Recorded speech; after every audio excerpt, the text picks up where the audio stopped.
Walwaraansa torban lama oliif gaggeessamee namoota dhibbaan lakkaa'aman ajjeesee akkasumas namoota idilee miliyoonaan lakkaa'aman lola gidduutti qabatee ture sana booda boqonnaan akka argamuuf yeroo dheeraaf eegamaa ture. Hoogganoonni murnoota hidhatan kan Sudaan lamaan kibxata kaleessaa mariin akka gaggeeffamuuf jecha torban tokkoof dhukaasa dhaabuu isaanii labsan. Ittaanaa dubbii himaan ministeera haajaa alaa Yuunaayitid Isteets Leedan Paatel torban hedduudhaaf dhukaasa dhaabuu kan barbaadaa turree jedhan.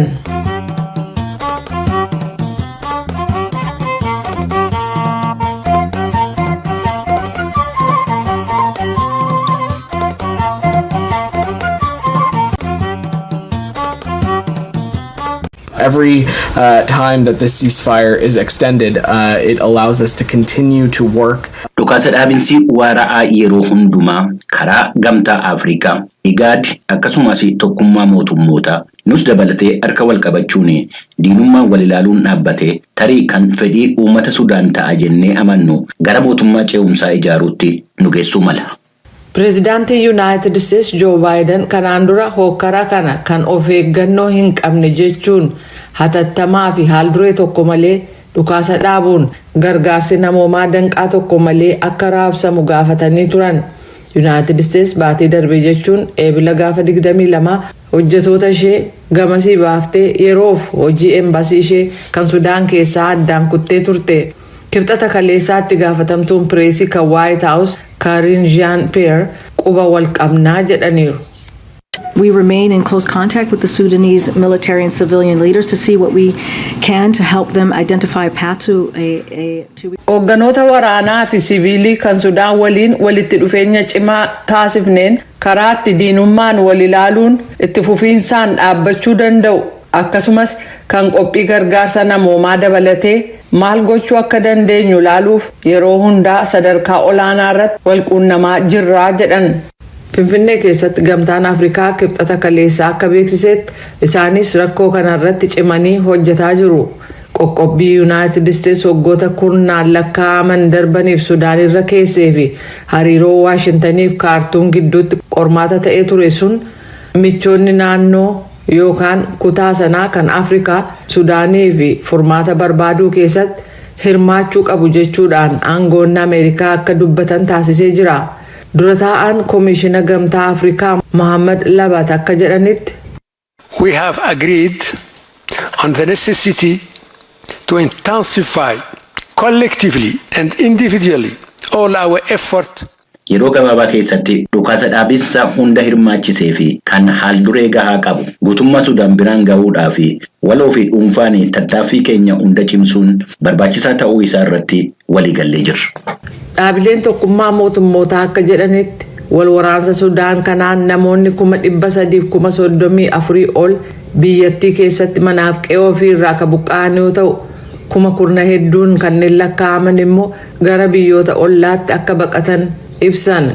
Dhaabileen gargaarsaas gama isaaniin baqattoonni 800,000 ol ta'an baay'inaan akka baqatan waanuma eegamu ta'uu dubbatu.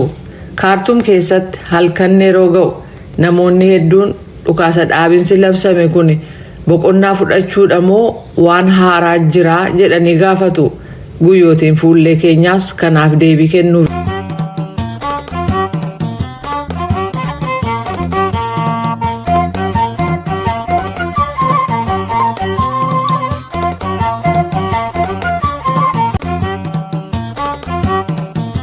Gurmuun riphililtoota adda bilisummaa uummata Gaambeellaa jechuudhaan of waamu mootummaa naannichaa wajjin waliigaltee nagaa mallatteessuudhaan seenuun isaa kan ibsame akka lakkoofsa Itoophiyaatti ji'uma eebilaa bara 2015 kana keessa.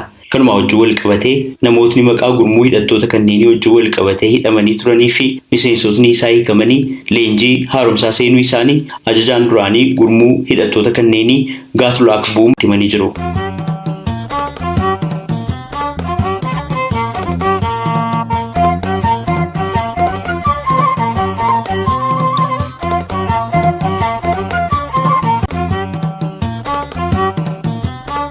እስረኞች መፍታት አንዱ ነጥብ ነው እና መከናወን የነበረበት ስልጣናችን namoota hidhaman hiikuun qabxii tokko ture kan raawwatamuu qabullee osoo leenjiin eegalin ture Sababni isaa miseensotaaf gaggeessitootni keenya mana hidhaa jiranillee leenjiin haaromsaa kun isaan ilaallata.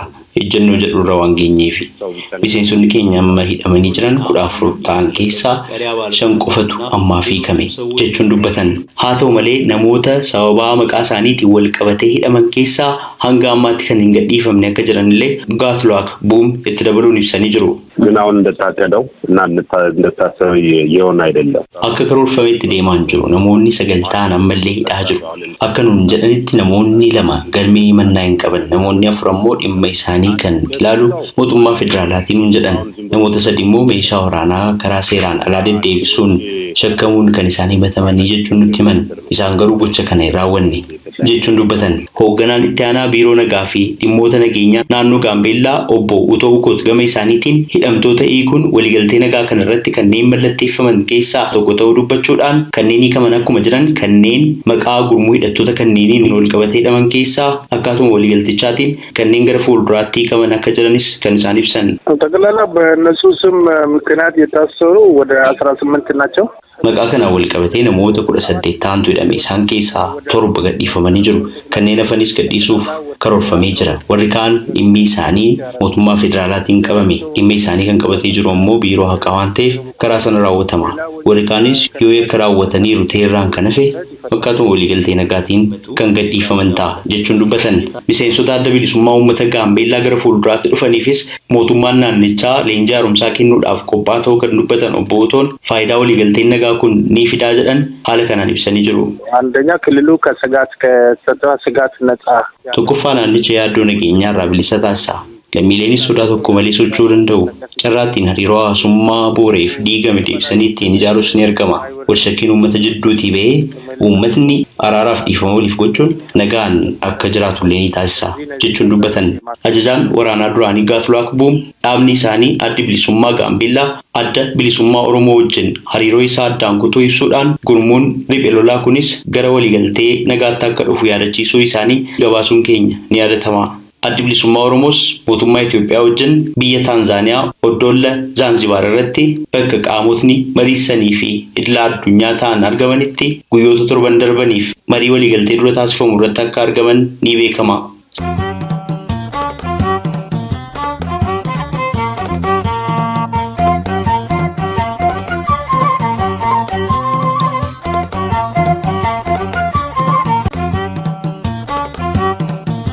Dr. Alamaayyo Birruu guddaa galatoomaa isiniin jecha mariin waraana bilisummaa Oromoo fi mootummaa Itoophiyaa gidduutti torban tokkoof adeemsifamaa ture qaamoleen lamaan iyyuu har'a ibsa kennaniiti jiru. Ibsa isaanii kana keessattis mariin marsaa kana wal hubannaan jiraachuu fi dhimmoota siyaasaa murteessoo ta'an irratti garuu ammayyuu waliif akka hin galle ibsaniiru.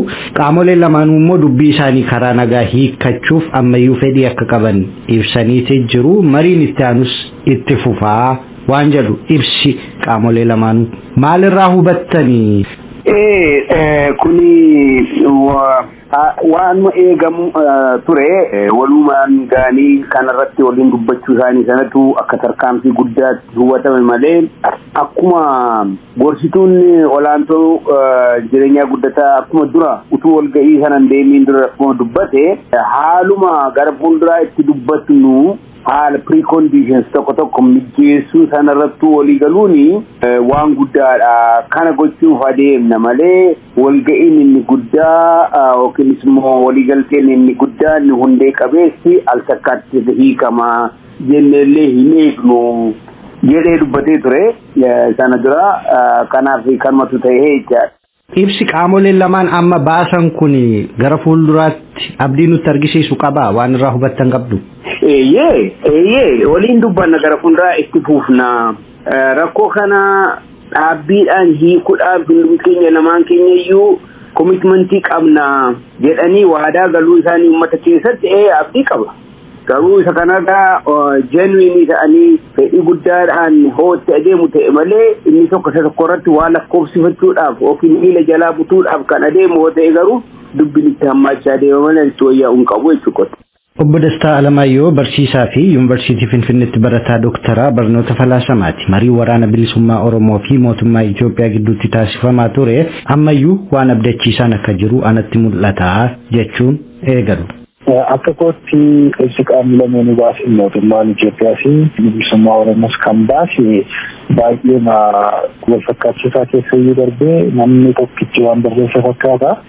Kanarraa ka'uudhaan wanti bartu maalidha? Ibsuma baasan kanarratti illee qaamni lamaan kun akka walii galanii qabxiileen tokko isaan irratti walii galuu dadhaban haa jiraatan illee malee adeemsa amma maasitti mari'atanii fi gara fuulduraattis mariidhaan rakkoo hafe kana furuudhaaf fedhii akka qabanii fi qaamni lameenuu marii kana keessatti of kennanii hirmaachaa akka jiran agarsiisa jedhee kan yaada. Tarii namoonni tokko akka mariifa rakkoo kaaba Itoophiyaatti uumame wajjin akka dhumu walfakkeessanii ilaaluu danda'u ta'a. Tarii marsaama tokkoon guyyaa muraasa dabalatanii waan dhumuuf fakkaachuu danda'a. Garuu kontekstiin isaa yookiin immoo galimsa rakkoowwan kanaa garagaradha. Akkaataan mariin kanatti gaggeeffamus garagaradha. Neecharii meejees uumamni rakkoo kanaallee garagaradha. Haala amma Itoophiyaa keessa jiruun mariin kun waliigalteen yoo xumura kan argatu ta'e mootummaan tasgabbaa'ee biyya sana keessatti jiraachuu danda'a jedhu Dooktar Alamaayoon.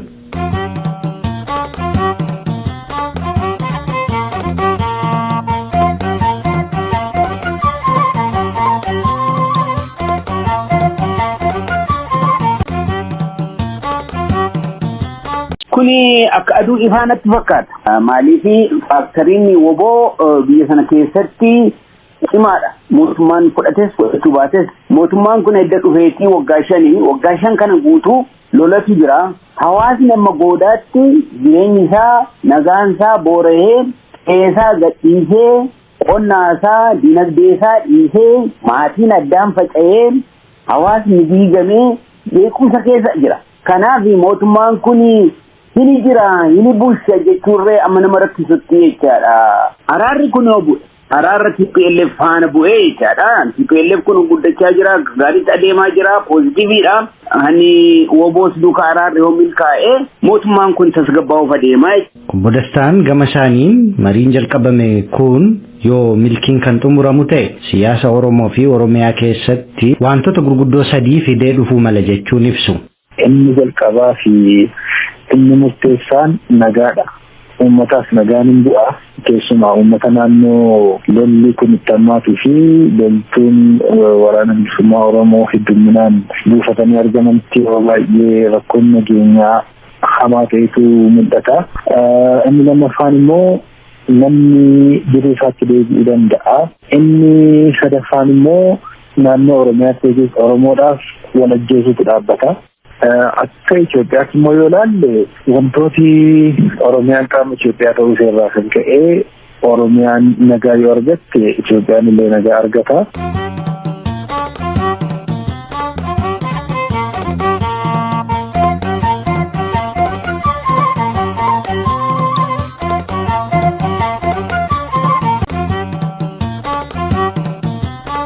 Mariin nageenyaa mootummaa Itoophiyaa fi waraana bilisummaa Oromoo gidduutti jalqabameeru kun yoo waliigalteerra ga'amuu baate ba'iin isaa egeree siyaasa Oromiyaa keessaa fi kan Itoophiyaatti maal ta'uu danda'a gaaffii jedhu Dooktar Alamaayyoo fi Obbo Dastaan wal duraa duubaan haala kanaan himu.